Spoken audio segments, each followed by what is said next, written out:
Republic Kannada super fast news ಮಾಡೋದ್ರಲ್ಲೂ first, ಜೊತೆಗೆ super impact ಆಗೋದ್ರಲ್ಲೂ ಕೂಡ ಫಸ್ಟ್. ಯಾಕಂತಂದರೆ ಹಿರೇಮಗಳೂರಿನ ಕಣ್ಣೂರಿಗೆ ಒಂದು ರೀತಿಯಲ್ಲಿ ಸಂಬಳ ವಾಪಸ್ ಕೊಡುವಂಥ ಚಿಂತೆ ಇತ್ತು.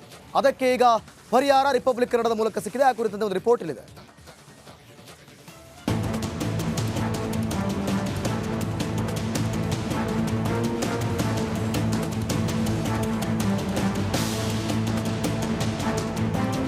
ಇಡೀ ದೇಶವೇ ರಾಮಲಲ್ಲಾನ ಪ್ರತಿಷ್ಠಾಪನೆ ಸಂಭ್ರಮದಲ್ಲಿದೆ. ಆದರೆ ರಾಜ್ಯ ಕಾಂಗ್ರೆಸ್ ಸರ್ಕಾರ ಇಲ್ಲಿನ ಅರ್ಚಕರಿಗೆ ಶಾಕ್ ಕೊಟ್ಟಿದೆ. ಚಿಕ್ಕಮಗಳೂರಿನ ಕೋದಂಡರಾಮ ದೇವಸ್ಥಾನದ ಪ್ರಧಾನ ಅರ್ಚಕ ಹಿರೇಮಗಳೂರು ಕಣ್ಣನವರಿಗೆ ವೇತನ ವಾಪಸ್ ನೀಡುವಂತೆ ನೋಟಿಸ್ ನೀಡಿದೆ. ದೇಗುಲದಲ್ಲಿ ಆದಾಯ ಕಡಿಮೆ, ವೇತನ ಜಾಸ್ತಿ.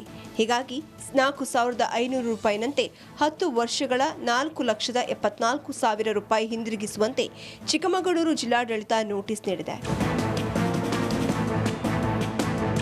ಇನ್ನು ರಿಪಬ್ಲಿಕ್ ಕನ್ನಡ ಲೈವ್ನಲ್ಲೇ ಹಿರೇಮಗಳೂರು ಕಣ್ಣನ್ ಸಮಸ್ಯೆಗೆ ಪರಿಹಾರ ನೀಡಿದೆ.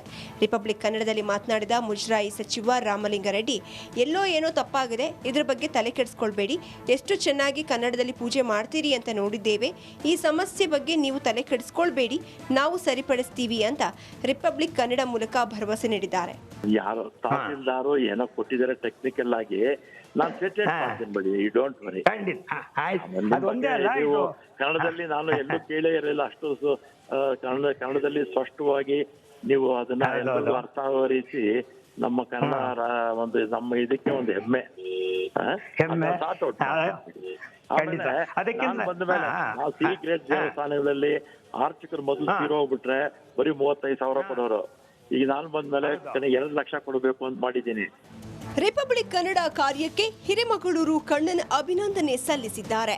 ರಿಪಬ್ಲಿಕ್ ಟಿವಿಯ ಮೂಲಕ ಅವರೇ ನನ್ನನ್ನು ಪ್ರಶ್ನಿಸಿ ಮಾನ್ಯ ಮುಜರಾಯಿ ಸಚಿವರ ಜೊತೆ ಸಂಪರ್ಕವನ್ನು ನೇರವಾಗಿ ಏರ್ಪಡಿಸಿ ನನಗೆ ಮತ್ತು ಅವರಿಗೆ ಮುಖಾಮುಖಿಯಾಗಿ ಮಾತನಾಡಿಸಿದವಾಗ ಮಾನ್ಯ ರಾಮಲಿಂಗಾರೆಡ್ಡಿ ಅವರು ಸಚಿವರು ಬಹಳ ಗೌರವದಿಂದ ಈ ಮುಜರಾಯಿ ಇಲಾಖೆಯ ದೇವಸ್ಥಾನದ ಪರಿಸ್ಥಿತಿಗಳನ್ನು ಅರ್ಥ ಮಾಡಿಕೊಂಡಿದ್ದಂಥವರು ಮತ್ತು ನನ್ನ ಕನ್ನಡದ ಕಾರ್ಯದ ಬಗ್ಗೆ, ನನ್ನ ಕನ್ನಡದ ಈ ಒಂದು ಪ್ರಯೋಗದ ಬಗ್ಗೆ ತುಂಬ ಗೌರವವನ್ನು ಇಟ್ಕೊಂಡು, ಪ್ರೀತಿ ವಿಶ್ವಾಸದಿಂದ ಇಟ್ಕೊಂಡು ಅದರ ಬಗ್ಗೆ ಮತ್ತಷ್ಟೇನು ಮಾಡ್ಬೋದು ಅನ್ನೋ ಬಗ್ಗೆ ಯೋಚನೆ ಮಾಡ್ತಿದ್ದೀನಿ ಅಂತ ಹೇಳಿ ಕಣ್ಣನವ್ರ ಹತ್ರ ಮಾತನಾಡಿದ್ದು ನೆನಪು ಮಾಡ್ತಾ ನನ್ನನ್ನು ಮಾತನಾಡಿಸಿ, ನಿಮಗೆ ನಿಮ್ಮ ಬಗ್ಗೆ, ನಿಮ್ಮ ಕಾರ್ಯಕ್ರಮದ ಬಗ್ಗೆ ಕೇವಲ ಸರ್ಕಾರ ವಟ್ಟವೆಲ್ಲ ಎಲ್ಲ ಸಾರ್ವಜನಿಕರು ಕೂಡ ನಿಮ್ಮ ಬಗ್ಗೆ ಆ ಗೌರವ ಇಟ್ಕೊಂಡಿದ್ದಾರೆ, ನಿಮ್ಮ ಕಾರ್ಯವನ್ನು ಮೆಚ್ಚಿಕೊಂಡಿದ್ದೇವೆ.